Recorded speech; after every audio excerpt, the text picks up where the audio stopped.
Hello, hello, hello, and welcome to the Good Vibes Lifestyle live stream happening every Wednesday at 3 o'clock p.m. Eastern Time.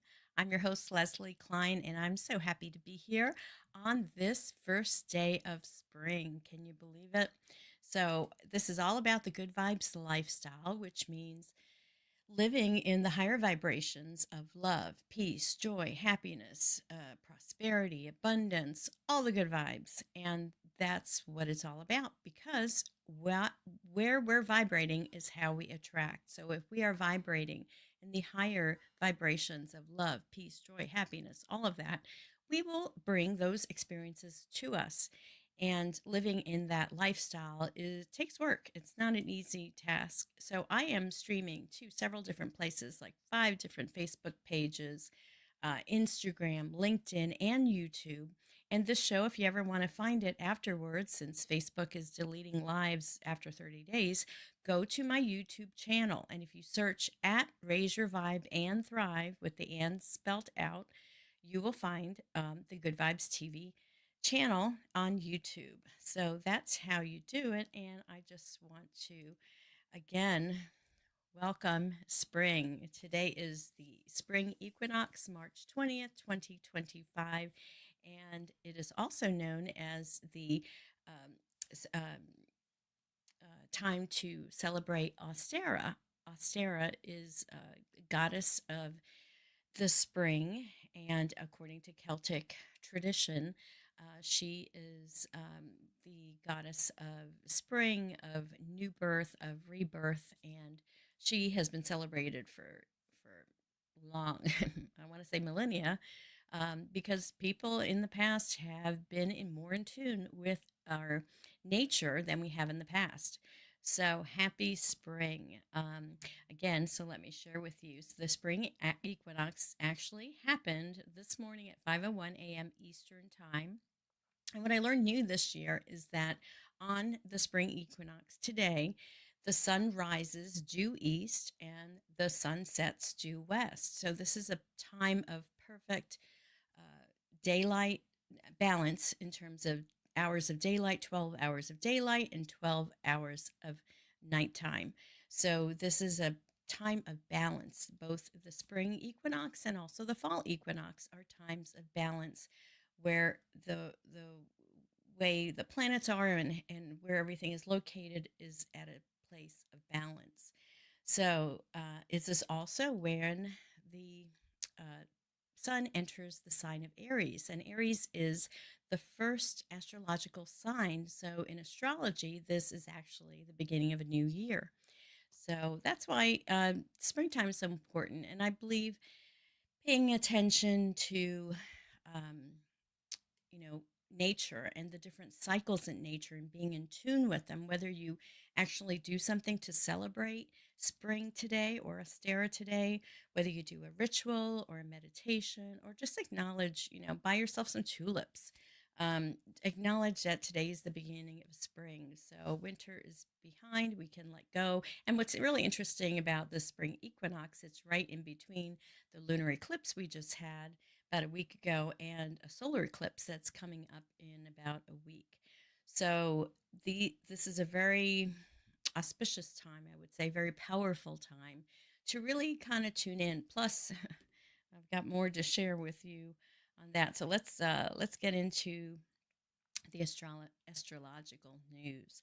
So, as I said, we had a full moon and lunar eclipse last week on the 14th on Friday, and not only that, then the next day we actually started Mercury retrograde. So Mercury goes retrograde, meaning it looks like it's going backwards according to our how we see from the Earth's perspective. Um, Mercury went retrograde on March 15th at 2:46 a.m. Eastern Time, and it will stay retrograde until April 7th at 7:07 a.m. Eastern Time. So, why is this important? Well, Mercury retrograde. Mercury rules communications, travel, and technology. So, when it goes retrograde, it's like it's backpedaling.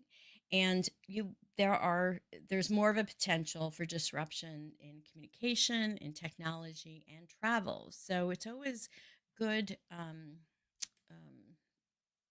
advice, basically, when there's a retrograde happen. And these retrogrades happen 3 to 4 times a year. So it's a good astrological thing to know when it goes retrograde, because there's certain things you don't want to do if you can avoid it. That means specifically signing contracts, starting anything new, really, because the energy is in like regression, right? So anything that we do want to do, we want to do things uh, that are like repeating something or reviewing something, anything with re in it. Back burner projects, this is the time during a Mercury retrograde to get those things done. Like now would be a great time to get your tax paperwork done, to get it submitted to your tax person. Mercury retrograde is really good for a time to review your goals for the year. Anything with re in it, refinance, review, repair. That's why a lot of times, things break during a Mercury retrograde, or there's miscommunication that happens during a Mercury retrograde.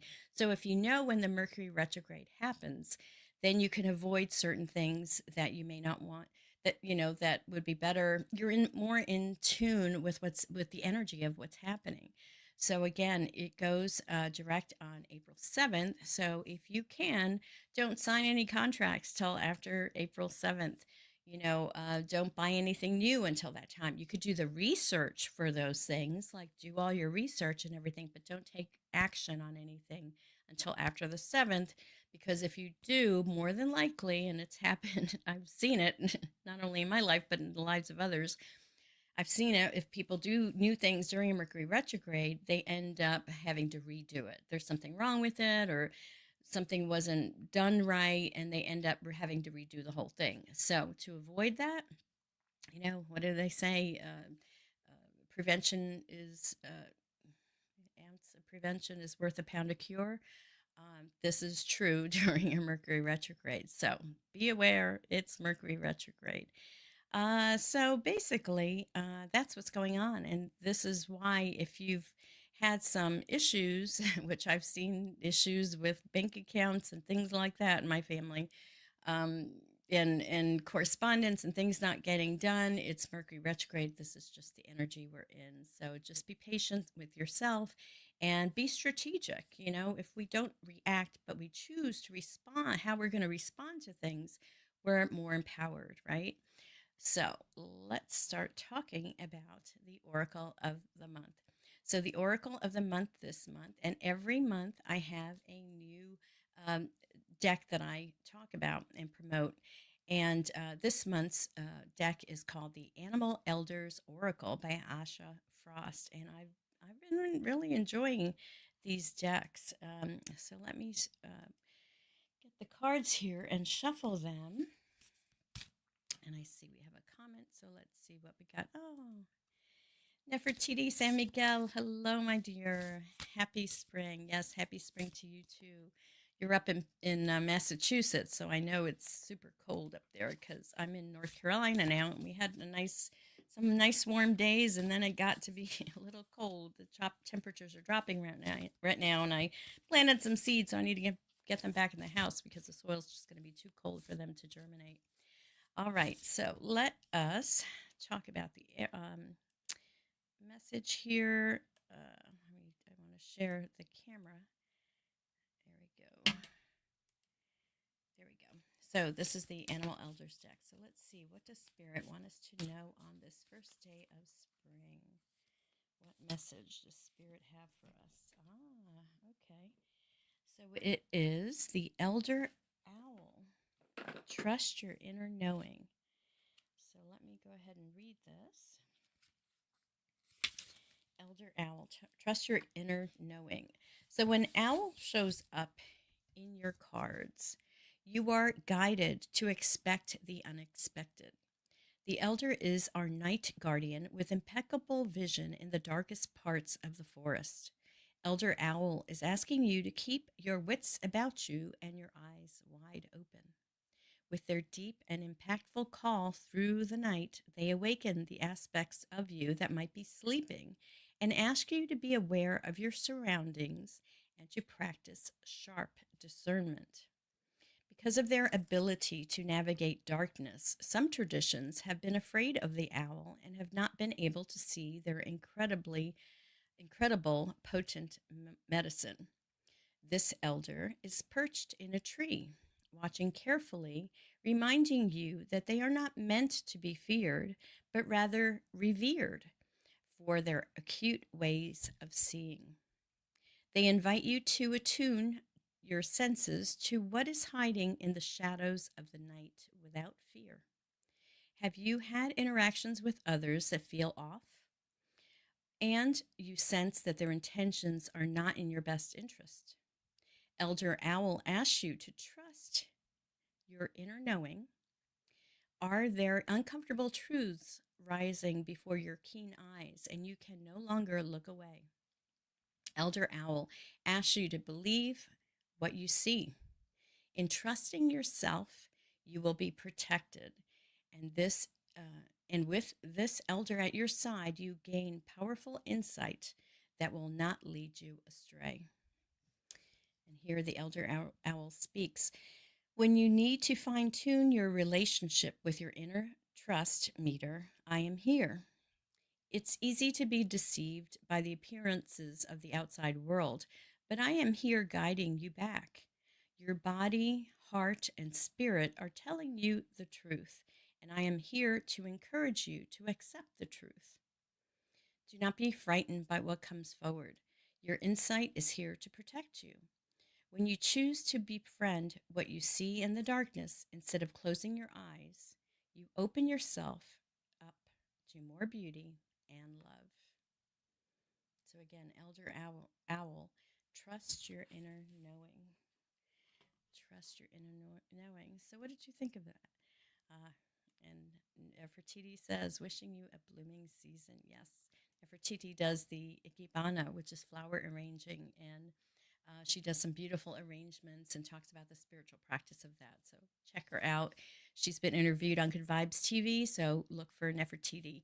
And I don't remember which episode it is, but you'll find her on our YouTube channel. So that is the Elder Owl.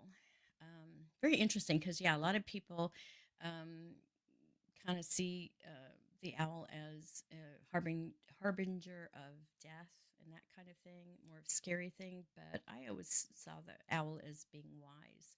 So the owl is reminding us to, um, you know, trust our intuition and know that we're protected. And it's good advice for when we are, um, you know, navigating these times of change, times of things happening that are kind of nuts. Um, so anyway, if you like this deck or any of the decks or books that I've shared with you in the past, you can shop my Amazon store. And the way you get to that is by going to www.good-vibes.tv. So check it out. It's I have all kinds of stuff on there now. Um, I am boycotting Amazon till the end of the month. I think that's how long the boycott goes. So I'm not buying anything on Amazon. But unfortunately, I've created a storefront on Amazon. So if you're going to buy something, buy it like in April so we can honor the boycott, which is a kind of a way of protesting what's been going on with our government and these crazy oligarchs. So let us get into the next thing I want to share with you. There is a challenge that Mia Magic, who I've talked about before, actually last October is when I talked about her, I think. She's a witch and teaches witchcraft and the old ways. And she's doing a special free challenge called the Magic of Manifestation Challenge. And this will be on April 7th, very good, after the Mercury Retrograde. I'm sure she planned it that way, from April 7th to the 15th. And I'm going to actually share the screen so you can see a little bit about, where is it? Huh. to stage. Okay, why aren't you working? There we go. Hmm. Technical difficulties. Thank you, Mercury Retrograde. There we go. Manifestation challenge. So let me make it even bigger.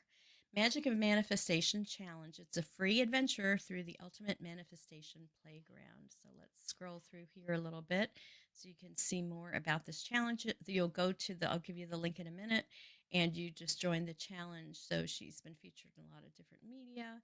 It's a 7-day journey to shatter doubt, embrace your magic, and manifest your most outrageous dreams. Um, I'm not going to read all of this, but I really like her. I have not done any of her challenges yet.